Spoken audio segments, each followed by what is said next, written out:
Real talk, raw truth, raging hearts. Welcome to From the Minds of Raging Brats. Like, share, and subscribe. Hi, I'm Heather, and this is From the Minds of Raging Brats. Welcome this week, and again, we have my guest co-host. Hey, Brittany here from Roots and Blooms. Excited to be here. Don't know if Ashley's episode will end up airing before or after this one. For those in the audience that may wonder if you see this before the one with Ashley, or if you see Ashley after we mentioned it, or that she will be back either temporarily or hopefully for good, but we're not sure yet. Um, Anyways, that being said, this part is going to be part two where we talk about women's health care and the later years, the post childbearing years, perimenopause, menopause, the stage that I'm at. And how terrible actually the healthcare system is for women my age. I was given very little information when it came to perimenopause. I went into it pretty early because of other health issues that I'd had in the past. And so I'm going through perimenopause a little bit longer than typical. Um, but I was given like next to no information. And for me, since my whole life I had very irregular periods and lots of complications, not with fertility, but just lots of complications with my period, and it being very irregular. The flow was never the same. It was always weird. Sometimes I'd have like two periods in a month. Sometimes I wouldn't have a period for 8 months. So you just never knew what it was going to be. And then I went into this perimenopausal phase, and all of a sudden my periods are never not regular. um, Always right on time, right on schedule. Maybe a few days early, a few days late, but they're right in that little window. And the flow is extremely heavy to the point where I have to take iron so that because I became anemic due to it, which my whole life, I was never told that you could become anemic because of your period either. I just, it was just one of those things women did. And so it was very interesting for me to struggle with that. And then as it progressed and my periods got heavier and heavier and a lot more clotting happens as you get older, which really sucks. And the pain. They do not prepare you. They do not warn you that you could have cramps that are the equivalent to active labor contractions. Like can't move, can't breathe because of the pain. They don't tell you any of that stuff.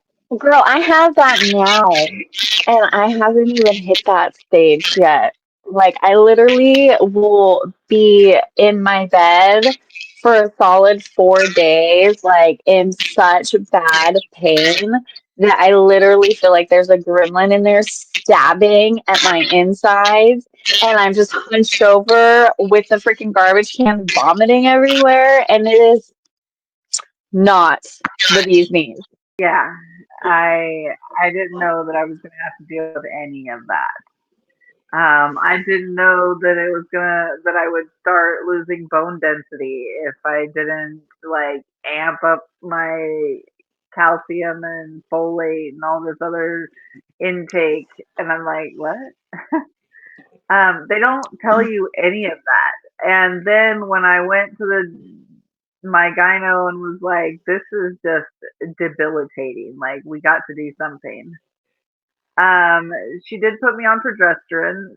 I was on that for months, and at first it helped, and then shortly thereafter it didn't. But the side effects that I was having because of it, there was no way to just up the dose and keep going. So then my options became high dose ibuprofen from the day before my period till the day after my period every 8 hours. which with my health history and my thyroid issues, that's not the smartest thing to do. But it is the one I chose because the option was an ablation. Now, they did not explain to me what came with an ablation. And all I knew was that a friend of mine, an ex-friend of mine, used to have ablations done on her bladder because of bladder issues, and that you have to have them done every 5 to 10 years. And the idea of going in for surgery every 5 to 10 years just didn't really appeal to me. Especially when, they're like, an ablation is we go in and burn the lining of your uterus. And I'm just like, that doesn't sound fun. That sounds not like something I want to do on Tuesday. Thanks, though.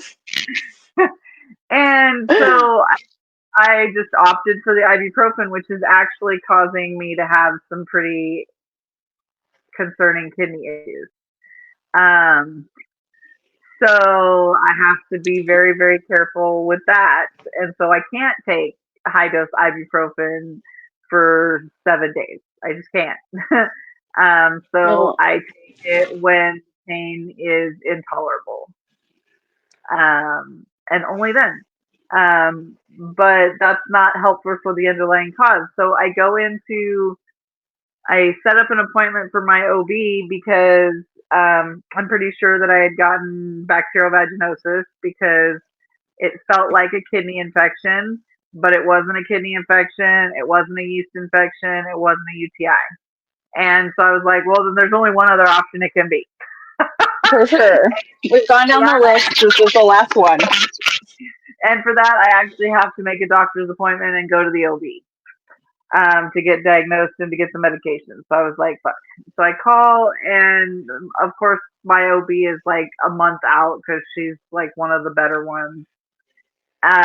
Just for an appointment, I'm like, or 6 weeks. And I'm like, I cannot wait 6 weeks to find out if I have bacterial vaginosis. And she's like, oh, is that what? I'm like, yeah, that's what I need to come in for. And I cannot wait. She's like, oh, well, we can get you in as early as like 4 days from now if you can see a different doctor. And I was like, yeah, it doesn't really matter what OB diagnosis and prescribes the medication. I just need to get it done. And so I go in and I meet this new doctor for that. And while we're talking, she's like, so why didn't you want an ablation? And I'm like, well, because, like, I don't want to be going to surgery every 5 fucking years. Like, that doesn't sound fun to me. And, the idea of just getting my uterus just burned out, it just really doesn't sound super pleasant to have repeated every 5 years. I already have to deal with colonoscopies. Why would I do that to myself? And she was like, at your age, by the time you would need another one, you should be through menopause, which means you would need another one. I was like, why did nobody tell me this? Like, I would have instantly opted in if somebody said, if my OB, when she was telling me the options, like this ablation, yeah, it's an option, and yes, it's every 5 to 10 years on this, but on this part, it's actually more like 10 to 15 years, and based on your age, you're not going to need another one. I would have been like, sign me up for Tuesday. What are we doing? You're like, actually, maybe I do choose option B. Thanks. Yeah, and so now that's the plan this year is to get into when I go into my annual, be like, we need to schedule. We need to schedule because I'm not doing this anymore. And if you'd have told me I had no periods, no cramping, none of that BS just by going and getting that done, and then I'd be through menopause, you ought to be slapped for not telling me that information, ma'am. You're like, I would have done that a long time ago.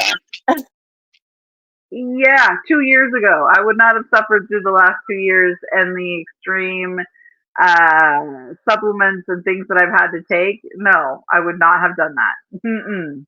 I don't know that anybody else would have either.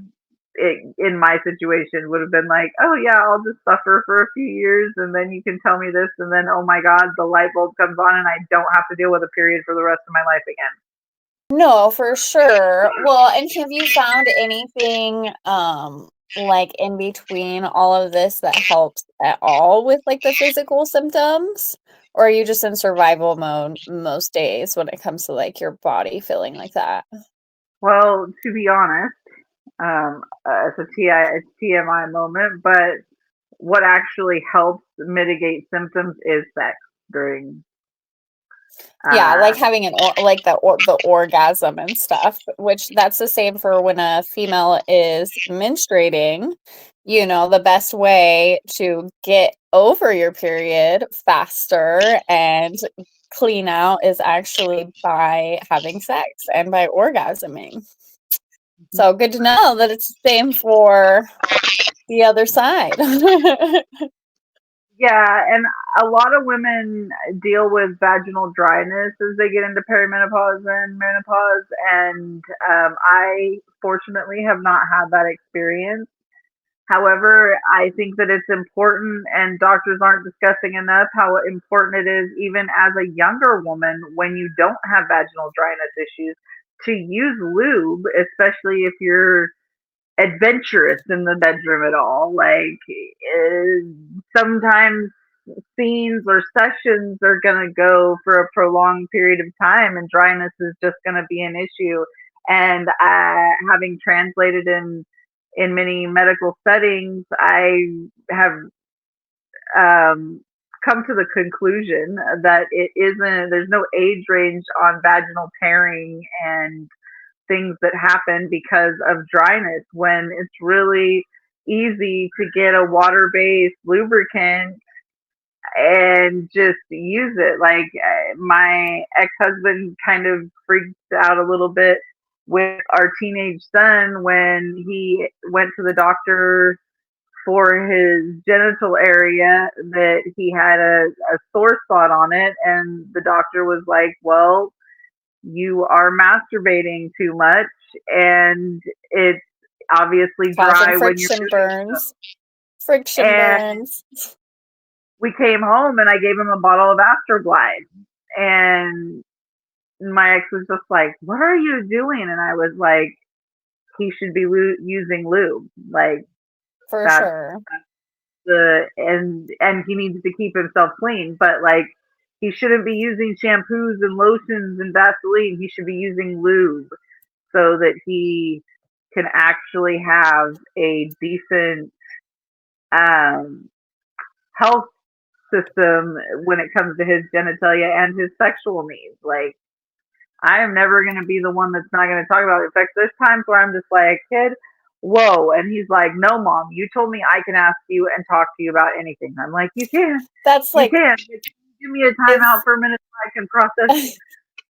it's funny that you say that because my teenager the other day was asking me about sex, and he's like asking me questions about like my partner and I, you know, and he's like asking me about orgasms and like what they're like and what you experience, and I'm just like, we're having this conversation. Mind you, it's like 11:30 p.m. Like his brain is full ramp, still going with his ADHD, and I'm like well on my way to conking out for the night. And he's like, "So, like, what does it feel like to do this and to do?" And I'm like, "You want to get into this right now?" Like, and he was like, "Yeah, like it's just I'm just curious." And I'm like, "Okay, just pull up a seat, my guy." Like.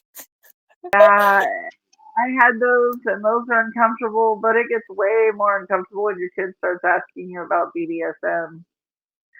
Oh, yeah, I'm not ready. I I still am not ready, and I've had that conversation, well, different aspects of that conversation, like 8 different times already, and every time it's like, okay, um, give me 15 minutes, and I will come back and we will talk, and then I have to go smoke a joint or something I need a because woosah for a second. I have to bring my mind out of panic parent mode and bring it down into calm parent mode, and remember that I am coming at this from an educational standpoint, that I do not want to damage his sexual health in the future or his psyche. So I want to answer the questions, but I also am his parent. And so I need to answer them in a way that isn't going to re-traumatize me. No, I definitely understand that. I am not ready. I am not ready for all of those big, very grown talks. You know, they don't prepare you as a parent for those talks. That's for sure. I have a question, I guess, and I probably should know this, but I don't. So like when exactly does perimenopause start? Because a lot of the symptoms that like you've shared and talked about, I literally experience all of those things. So it almost makes you wonder if I am in an age range where it's coming on. So it's typically around 40. I, however, started perimenopause at 35 after a second time dealing with cervical cancer. So my hormones were not exactly where they should be, and so I started perimenopause early. See, and Um, I'm approaching 35 this year. And yeah, so I'm curious. And a lot of the symptoms that you like, I like the just like the super bad pain and like freaking, just um like the hot flashes and the fatigue and all the different things, and like I know exactly when my period's gonna show up, and I've never had that happen in my life. Like I know exactly when, and it's literally either a day behind or right on time, and it's like never late or anything. And I literally, like I said, I lay in my bed the whole time. Like I literally have to cancel work because I am just dead in my bed. And like I've seen my doctor, and my doctor's like, "Oh, you have like symptoms of like endometriosis." And I'm like, "I don't think so." Like I don't think so. And then I'm like, and so I was just curious about that. And then I also wondered if you have noticed if your libido is higher or lower during this time. okay, so one, I've always had a high libido. Um, I have what I guess could be clinically diagnosed as hypersexuality. And part of that is trauma induced, and part of that I think is just part of who I am. I tend to be a person that definitely expresses themselves through sexuality a lot, especially with my intimate partners. Like that's a very important part of things for me. Um, and that may sound a little bit superficial, but it's like I love a whole person, but like you're not gonna draw me in to for me to know if you're my person if one, I'm not attracted to you physically in some way, um, and two, if you're not interested in any and everything I have to say. Like, if I can't hold your attention in a conversation, or if I'm annoying to you, then this isn't going to work, because there's times where I won't talk to you for like 3 days. We could be in the same room and I won't say a word to you. But then there's times where I don't shut up for 3 days. And if that's a problem, we're not going to do well. I can, girl, same. Me too. I'm so glad I have a partner that understands that. And I am definitely comfortable in silence, especially with people that I get along with. Like we could be in the same, like my bestie. Sometimes we laugh because we'll like spend a whole weekend together, but we'll have only had like 2 conversations the whole weekend. And she's like, I That's swear to God, as long as I have a charger, like for my phone, we can be in the same room fine forever and not speak to each other. And I'm like, right? That's like What? when I went out and I saw my best friend for my birthday around Christmas time. Everybody's like, "So are you guys gonna go do anything?" And I was like, "Yeah, I'm gonna sit next to her in her bed on my phone, watching TikToks with her on her phone, on her TikTok, and we're gonna be watching our favorite show, and we're not gonna do anything for 2 days. We're literally just gonna be couch vegetables and just sit in silence and just enjoy being together for 48 hours." And her daughter's like, who does that? And I'm like, we do, because our lives are so busy as grown-ups that we never get to just sit with each other, and we live 400 miles apart. So like, this is fucking fantastic. Just stay away. I literally was talking to one of my like neighborhood kids that like they were friends with my kids growing up, so they spent a lot of time at my house hanging out, and they always just kind of called me mom, called James pop. I was talking to one of them today, and I was like, "Damn, don't you remember like back in the day when you're young and you're like can't wait for the weekend?" Because I'm like, "Thank God it's Friday. I'm going home and going to bed early today." Like, what? I'm like, dude, I said I got my job to do, my podcast, and then I am going to bed. And he's like, I feel that. And I was like, isn't it so funny how the older you get, you go from those, I can't wait till Friday so I can stay up all weekend and get trashed with the homies and do all this other thing. I said, and then you get older and it's like, I can't wait for the weekend so I can sleep all weekend. Thank God the kids are with the co-parent. Oh. He just starts laughing. He's like, that's true. I know, I definitely have been looking forward to the weekend. Though I have a really busy weekend, but yeah, no, it's funny how that changes. It literally comes full circle. I feel like, Yeah, I know, and it goes by so fast, and before you know it, you blink and you are in a different season of life, like I am in like I guess that childbearing age of life, and I still very much like have my menstrual cycle and everything, but it literally cripples me. Like it cripples me so much. And nobody ever told me that that was going to happen. Like nobody ever told me. I mean, I'm sure I kind of learned about it in health class throughout school, but I don't really remember that, and I just like I have asked other friends like how they feel on their periods, and they're like, "Oh yeah, it's it sucks a little, but like not too bad. I can still do my day to day." And I'm like, I have no idea what that's like. Like, and I'm like, but it is. It all comes with, and before you know it, I'll be in the perimenopause. And so this is definitely very knowledgeable for me because I honestly don't ever think about these things as far as aging goes. And I probably should be thinking about it. Well, I think the one thing that like regular doctors take a little bit more seriously at this age is like pain.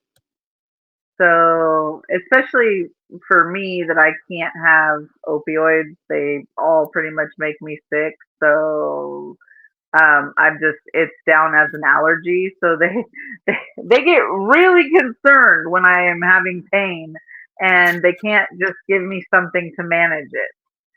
Um, and because of that, I was able to find out that I have like neck arthritis. I have arthritis all the way down my back. I have my arthritis in my SI joint. I have degenerative disc disease. But like, they don't educate you enough that when I had the shoulder pain that later we figured out was my neck arthritis, causing that pain, and with physical therapy, I got through that. Um, Nobody bothered to be like, oh yeah, you're in perimenopause. Shoulder pain comes with that. Oh. That's just a symptom of perimenopause. This insistent shoulder pain that you can't get rid of, that gives you kind of numbness feeling in your lower arm. Like sometimes you'll drop stuff. Like you just can't. Yeah, I need to talk to my doctor. Because literally, I have exactly what you're talking about. And I go to a chiropractor and I go to physical therapy and I see a freaking doctor and all of those things. And like, literally the whole dropping things and your arm going numb. Like, literally the other day I was walking and I went to pick something up and I like had it for a split second, a plate, and it literally just dropped on the ground and shattered everywhere. And I was like, oh.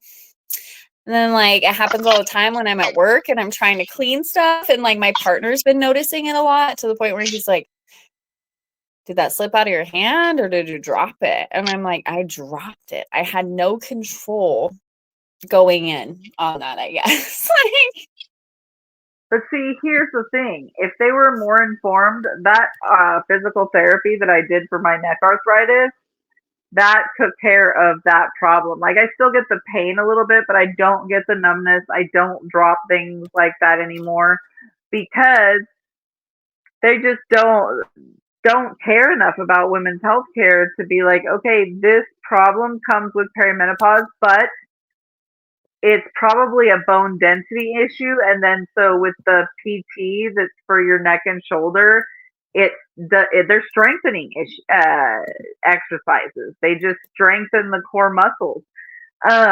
So if you strengthen that area when they're having that pain, it's taking that pain to a minimum and it's making their arms strong again so they don't drop this stuff. That's raising your confidence level. I don't understand why they wouldn't do that for everybody, but hey, I'm just another person.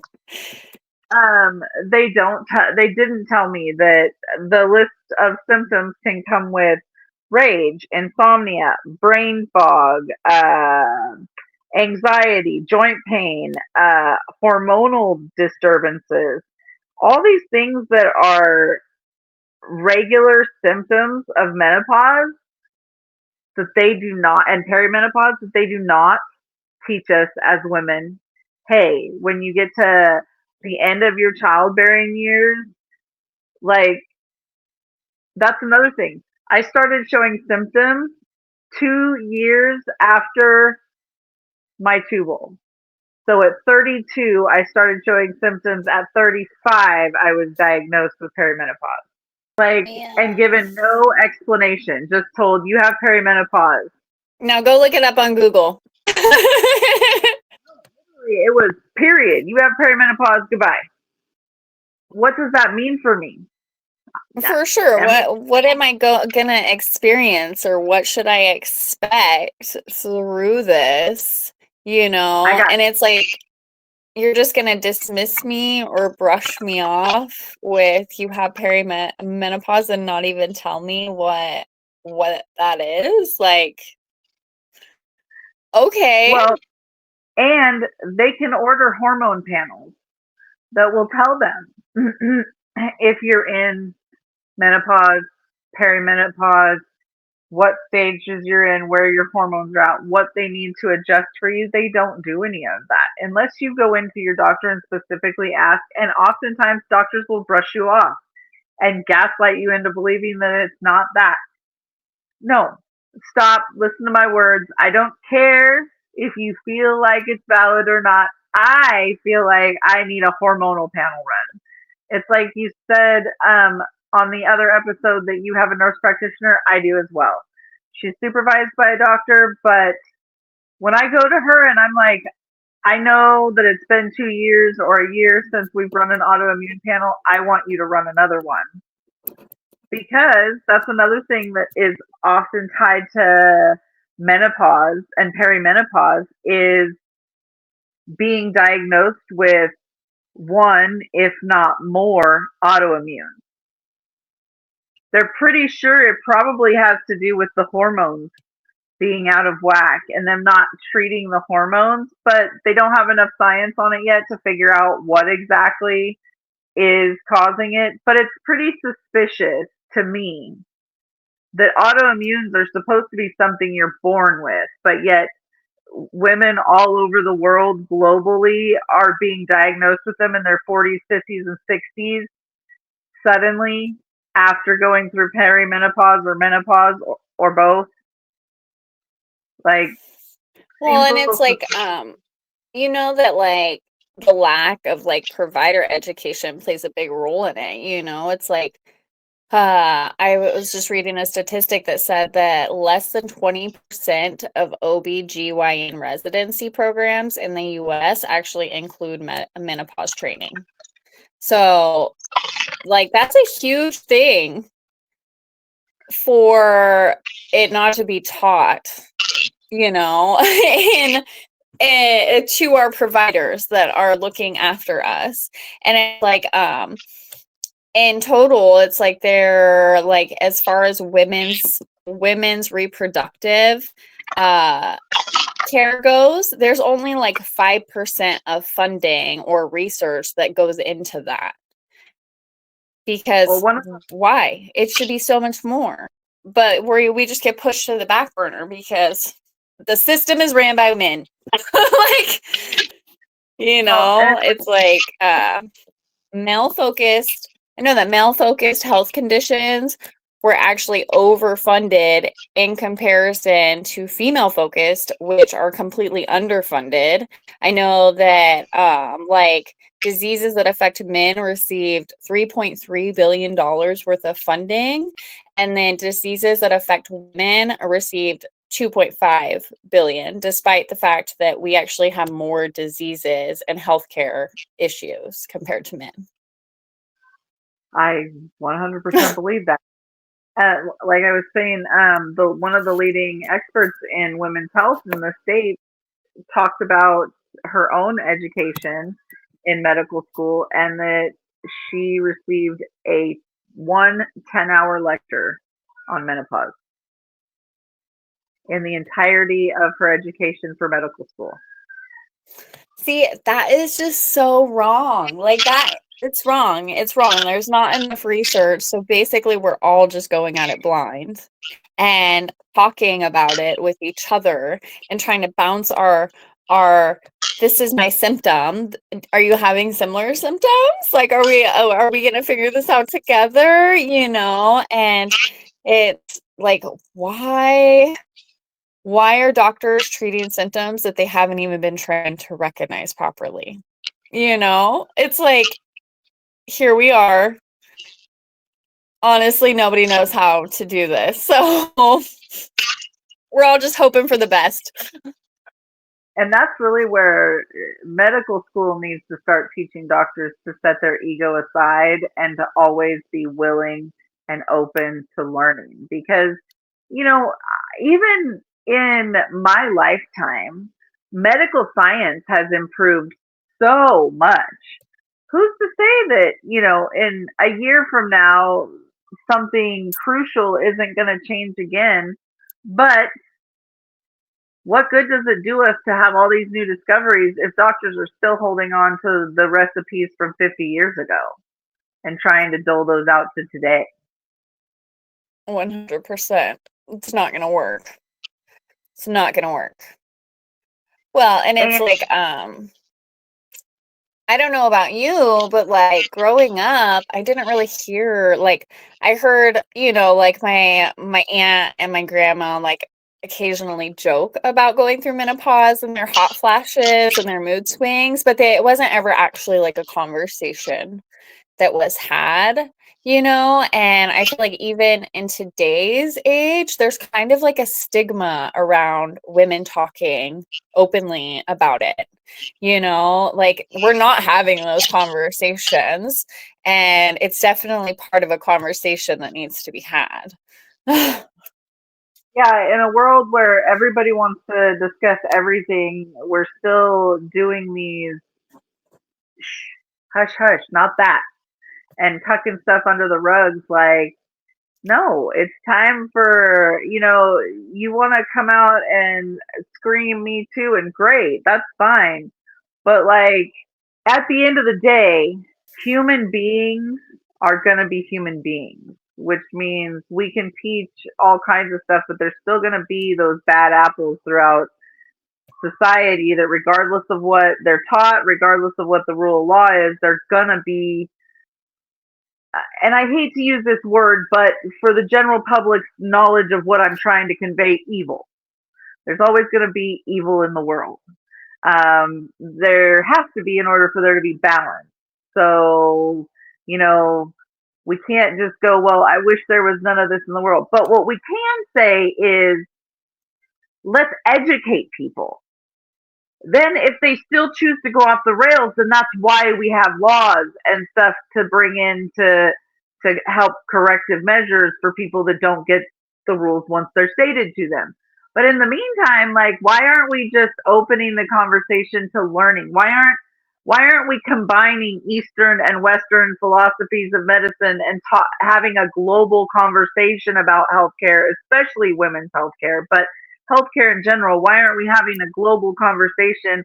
Why are we getting so much politics and bullshit involved in the healthcare conversation? It's like people talk about, well, in my country I get free healthcare and in yours you don't, but sometimes you get better healthcare, and here, even though it's not free, they still have to treat you in emergency situations, and then they bill you. And no, let's stop worrying about the political side of the conversation, and let's start worrying about getting people's health well enough so even if there is a debt involved, they're around long enough to be able to comfortably make those payments and pay it off.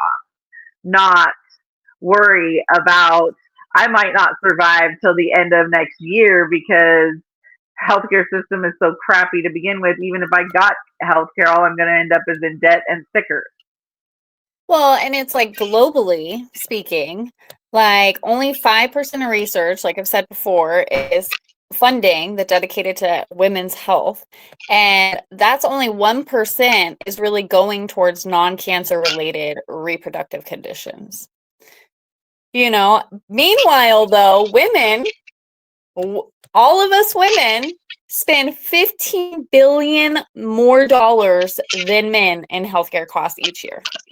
And that's not even including pregnancy-related expenses. Which are exorbitant.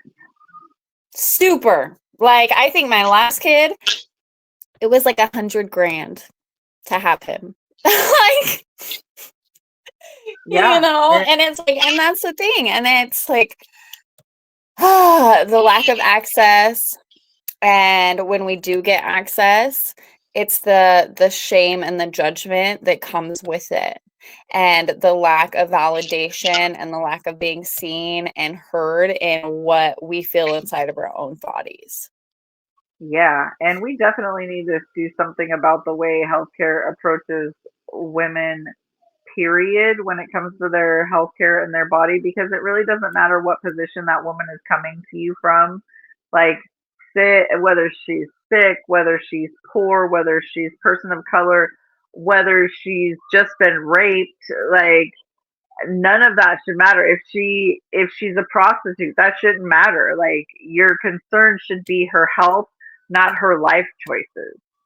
But yet we're going to be met with skepticism at the end of the day. It's always met with that skepticism to say that we don't know our own body. And yet, when I was pregnant with all 4 of my kids, I told each medical professional long before an ultrasound what the sex of my babies were. And was proven right every time. So much so that in my first delivery, because on my first delivery, the ultrasound got it wrong. They said I was having a girl. I said there was no way in hell I was having a boy. Up to and including when the midwife pulled him out of me, she was like, "What a beautiful boy! Boy, you have a boy." I'm aware. You're like, I know. I told you I was having a boy. And I was the only person that brought a boy outfit to the hospital. Everybody else bought me girl stuff because they did not believe me. And you're like, just listen. And that's the thing, is like, we shouldn't have to convince people that we know what's best for ourselves. Like, there's that moment when you realize that choosing yourself, even when it doesn't match what others expect, that's the most radical form of self-love that you can have for yourself. Because that's the thing. A lot of healthcare providers do try to be like gaslighting you and trying to say it's something else. But we all know our body. We all know when we don't feel good. We all know when something doesn't feel right, something's off, and we know when we feel like we're on top of the world. Well, and honestly, if they'd have listened to me in the beginning when I had my third child and wanted a partial hysterectomy, um, no, I wouldn't have my fourth child, and I wouldn't trade him for anything in the world. But by the same token, my health would be nowhere near where it is right now if I didn't have that fourth baby by force. Like, because I was even on birth control when I got pregnant with him. And after having two doctors tell me I was sterile and that I couldn't have any more kids, and then I had two more kids, 8 years apart or not, I still had two more fucking kids. What? Why aren't you listening to me when I'm asking you to do the procedure? Why are you arguing with me when it's my body and I know what I need? And still to this day, when I back in 2015 had the second round of cervical cancer, told the doctor, I was like, okay, so let's get this show out of here. Let's goodbye. And she looked at me and she was like, I really wish that the insurance weren't such bastards, but the reality is because it's been 20 years since your last bout with cancer, they're not, they look at it like it's a brand new thing, even though this is ongoing. It's ongoing. The same.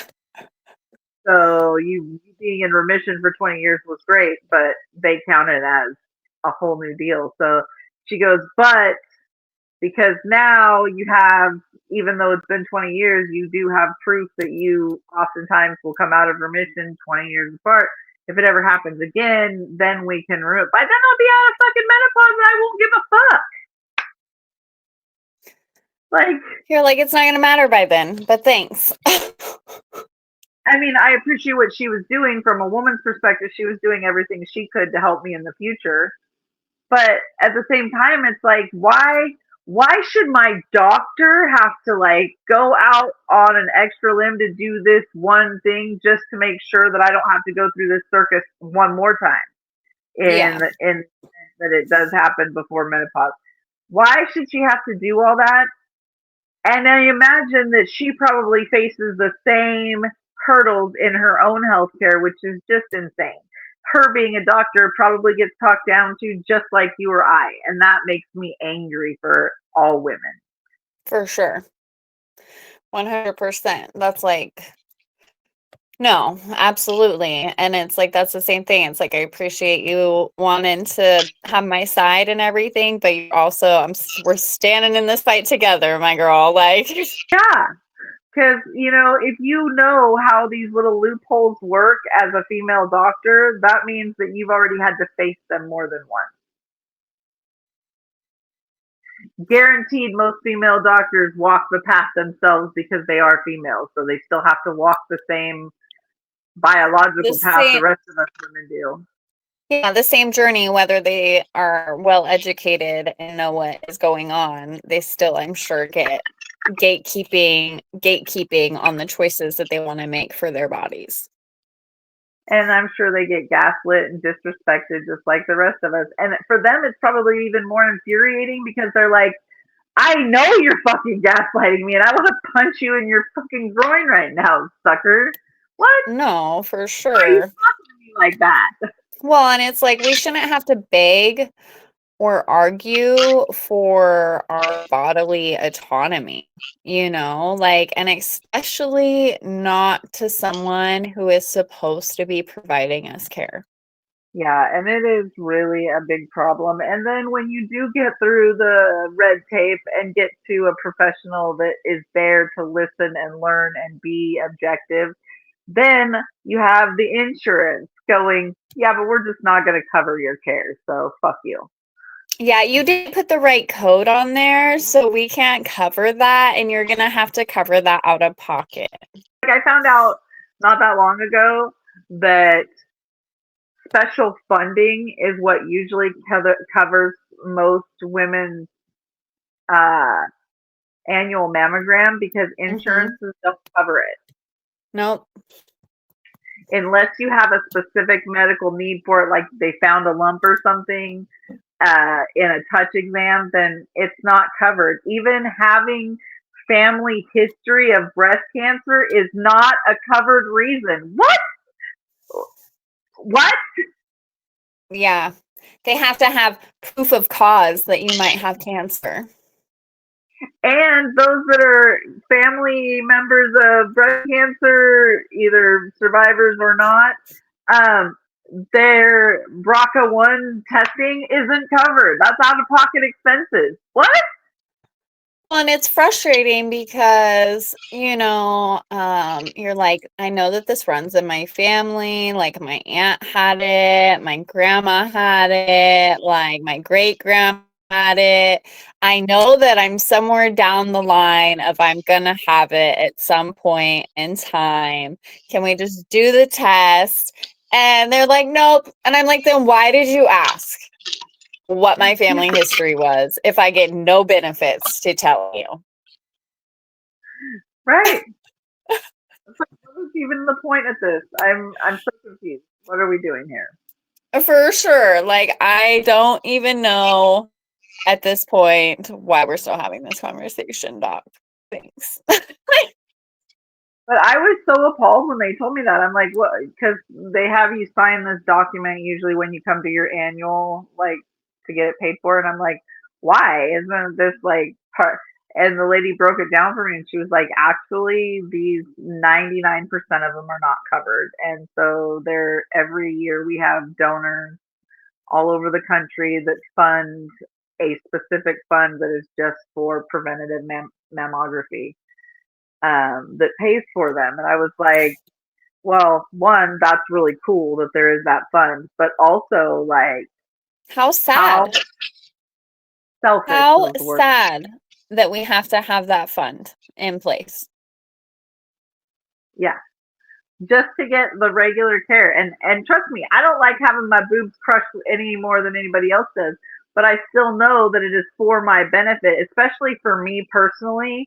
I can't do monthly self exams because my breasts have like a lot of fibroid type tissue. And so to me, it all feels lumpy all the time, always has.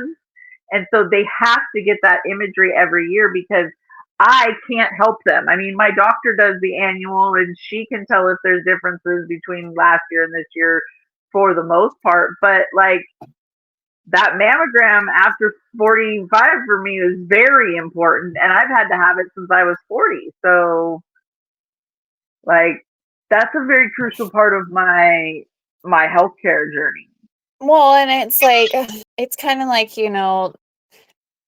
colonoscopies and stuff, like those are supposed to be like a required thing to take care of your body, but it's also they want to wait until it's too late or something goes wrong, even though you have all these commercials that are boosting, you can send your poop in a bag and we'll test it out for you. You know what I'm saying and stuff. But it's like, but for women, like it's harder to get that service done, and it's just, it doesn't matter what it is, it's always when it's too late or something goes wrong in our bodies and we've told the doctors multiple times of the symptoms we're having, and it hits a point to where we have to go to the ER and be like, this is where we're at, for them to finally say, oh, maybe there is something wrong. Maybe we should look into that, And it's like, you literally just like shamed me and like told me I was wrong and did all these things. And now I'm in the hospital and now you see that it's a problem. How come it even has to get to that point before they hear it, Just makes it's uncomfortable. It's an entirely uncomfortable situation for us as the patients, in case doctors don't know. Story about colonoscopies because I ended up having to go in for an upper endoscopy and a colonoscopy because I was having severe gastro issues and they could not get to the bottom of it. Now, I have a long history of family issues related to colon and colon cancer and diverticulitis, a lot of things. But that was not a reason until the gastro issues got so severe. Then when they went in, since 2010, I've had to have colonoscopies every 5 years. This year's one of them. Because they did go in at 31. I had cancerous polyps in my colon. If I would have waited until 40 or 45 when you start to have them every 5 years, I would have had probably full blown colon cancer and would have had to have parts Oh of my God. and my grandmother had to have feet of her colon removed for that issue later at this stage in life where I'm at now. She was having surgeries every couple of years to have sections of her colon removed. Whereas I will probably never have that because I had severe gastro issues that led to an early colonoscopy that then they realized, oh, we have to keep every 5 years. And sometimes I go in and there's nothing, and sometimes I go in and they find stuff. So it's just one of those things that it's a preventative measure that you've just got to keep on top of that typically they won't do for you, regardless of whether you have family history or you have symptoms that could lead them to believe that it would be beneficial. Most of the time, they will just turn a blind eye. Whereas if they had turned a blind eye on me then, I probably wouldn't be around by the time I get out of menopause. So, like, this is the problem with the healthcare being so broken, especially for women. 100%, and it just goes in to like show just how detrimental it is that we continue to hold space for these conversations, and to advocate and speak up for ourselves and just honoring our truth when we are in a setting with our care providers, and just knowing how to just say, you aren't listening, or this is what it is, and I'm not going to leave until we work it out, and we have to start pushing back. Like, that's the big thing, is we really have to start pushing back. It's a big thing right now is female rights and stuff. And now's really the time that these conversations, like I said, I barely ever hear anybody talk about menopause or reproductive, like any of the things that come with that. And it is a conversation that needs to take up space, and just being able to the access to care that comes with it, or should I say the minimal access to care that comes with it, because that is something that definitely needs to change, hopefully sooner rather than later at the end of the day. Well, and also something that I noticed is that women, we tend to be more emotional, especially when we're not feeling well or we're sleep deprived. Our emotions get the better of us. And I know that I talk about this a lot with my chat GPT, that I put a lot of stuff in there to keep track of, especially symptoms, medical, for when I go to the doctors. But I also sit down now for a couple days before and I talk to it about all the things that I should be discussing with my doctor and getting together key points for me.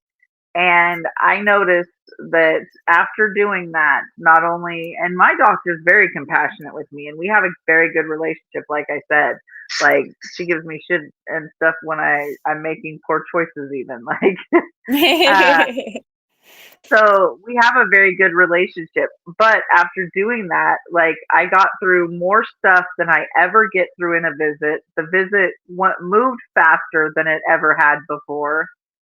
And not only did I feel seen and heard in all of my issues, but it also, because I had this track that I had tracked down and these specific talking points that I wanted to move through, she was able to ask other questions that then led her to a few other possibilities that it could be. And she was like, I'm really glad that you came prepared this time this way, because it really helps me help you fine tune what really needs to be worked on. And that conversation was so empowering, and I felt like really, really felt seen and heard for the first time. And I have felt that way, like heard by her throughout the whole thing, but I had never felt that seen and heard and empowered and that fully the full picture looked at and talked about and on her radar. Like all of these key points that we don't usually talk about, they're on her radar now. And she's like, yeah, this is important that we need to monitor these. Like, I need to do these labs too, but like these we need to monitor moving forward. Because these actually, while they look like they're nothing altogether, that's a major signal of some bad stuff. And I'm like, oh. And she's like, yeah, I'm glad that you caught that. But here's the thing.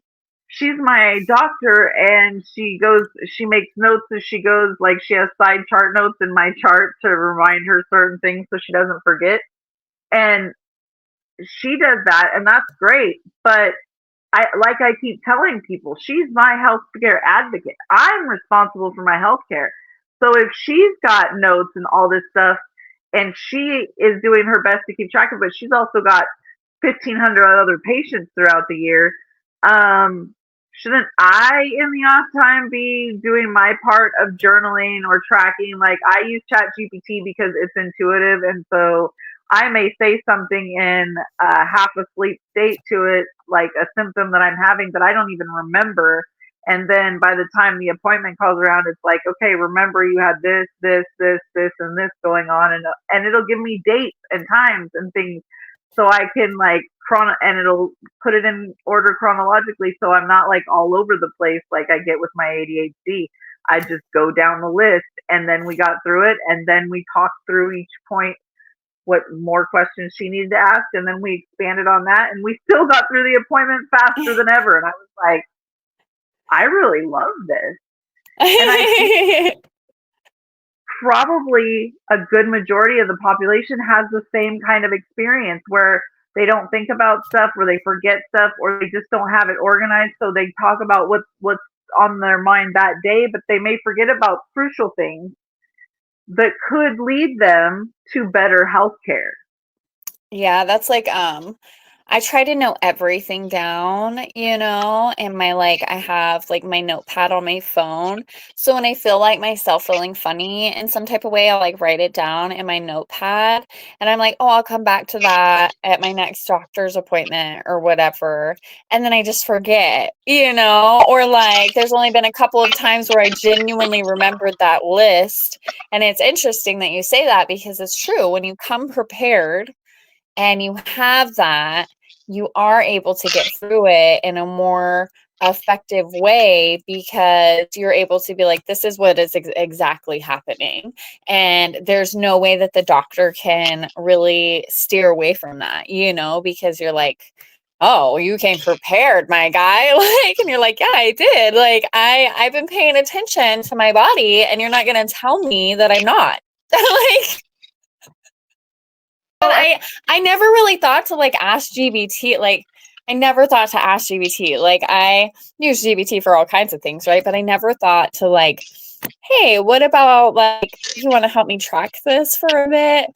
I think I'm gonna use that tactic, especially with all the things that I have learned within this episode conversation.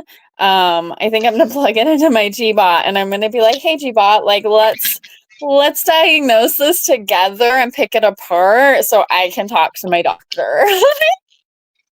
Well, and I love that for me, GPT works best because I can upload my lab reports and stuff to it too, and it analyzes it. Yes, how the doctor's going to look at it by itself, but then it also analyzes it against all my other labs and what symptoms I've been having. And then it'll point out stuff that the doctor often misses. And then the doctor's like, oh, thanks for pointing that out because you're right. And do you have this, this, and this going on? And then I'll tell them yes, no, maybe. And then they're like, oh my God, we need to get this panel done and that panel done because I'm pretty sure this is going on.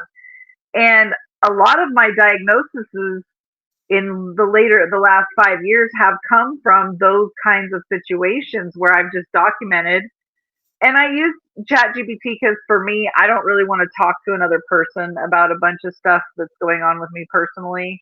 But if you're not into AI and stuff like that, keeping a journal and talking to like your partner or somebody that you trust, it's having that extra person or that extra consciousness to evaluate things that maybe you don't necessarily pay attention to. And so it's really hard to do on your own because you're coming from the same perspective you have been. Whereas somebody else is coming from a totally different perspective and looking at it from the outside looking in, which often gives a more ideal perspective when you need a broader picture. Not for the main focus, but for the broader picture, you definitely need somebody on the outside looking at the forest, not just the tree. That's a good way to put it. For sure. I know it's like, no, definitely just keeping track. I feel like, when you can keep track of like the things that you feel inside, physically, mentally, doesn't matter. Journaling it, writing it down. There are some people out there who are weird about AI, so definitely, just making sure that you like journal it down and stuff. Yeah, I think that tracking your symptoms and being your own best advocate are your number one keys. Also, same as with mental health providers, like looking at somebody and meeting with them more than 2 or 3 times and still not connecting. I'm sorry, there's nothing wrong with saying this connection doesn't work for me. I'm going to find somebody else. Thank you, anyways. Or this connection doesn't work for me. I'd like you to refer me to somebody else. It's not that you're not saying that that person is a failure. You're just saying that the connection doesn't work between you two. And I mean, that's like walking outside your front door and somebody pointing at the first stranger that walks by and saying, "Have babies with him." No thanks. Not my type. That's not to say the next stranger that walks by isn't like, "Come here, baby." Like, same with providers in all aspects. Like, some you're going to click with, some you're not. Doesn't mean they're bad providers. It just means it's not your provider. Well, we're going to wrap up anyways. So I just really want people to be thinking about when you meet with your provider, do you feel like you're being heard? Are you advocating strongly for yourself? Are you keeping track of symptoms and keeping an organized plot plan when you come to the doctor so they have a focus to lead you on and guide you? Or are you just kind of coming in and dumping on them and hoping that they figure something out that you haven't? Because it needs to be a team effort. You're your only healthcare provider. They are only advisors, regardless of what their title is. They are only advisors to help you. You live in your body. Nobody else can tell you what you feel. With that, it was really great having Brittany here. Please check her out on Substack. Roots and Blooms is a great blog. I myself am subscribed. I enjoy reading it. I would love it if you guys would come back, like, subscribe, share, check us out, and help us continue this conversation, because these conversations that we're bringing to the podcast lately, they're important conversations that are either missing in society or they're just not talked about enough. And so I hope with that, you guys will really enjoy watching this and future episodes. And as always, rage responsibly. Bye.